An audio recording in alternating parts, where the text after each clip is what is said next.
Может ли Казань претендовать на роль литературной столицы России? Скорее всего, да, потому что именно здесь появился на свет фестиваль «Аксенов Фест», который собирает ярчайших представителей литературного цеха. У писателя должна быть активная гражданская позиция, считал Василий Аксенов. Он благословил фестиваль с условием, что он будет посвящен творчеству и других литераторов.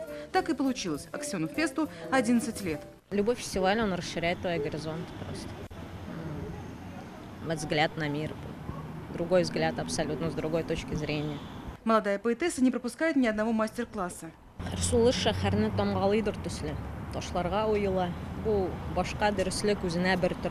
Мало дискуссионных площадок, говорили в прошлом году. В этом они каждый час.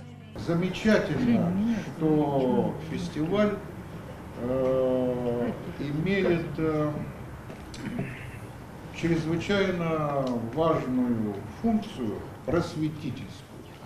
И чем больше молодежи сюда приходит, тем это более означает, что фестиваль делает то, что нужно делать. На днях стало известно, что сын сестры супруги писателя собирается судиться с организаторами фестиваля. Он считает, Аксенов Фест есть, а Аксенова в нем нет. Мы работаем с наследием. Мы, с одной стороны, оставляем за собой право памяти об Аксенове, с другой стороны, насыщаем этот фестиваль как можно больше другими мероприятиями. Концерты, дискуссии, поэтические вечера. Они пройдут в парках и скверах города. Эльмира Шабарданова, Данил Филатов, ТНВ Казань.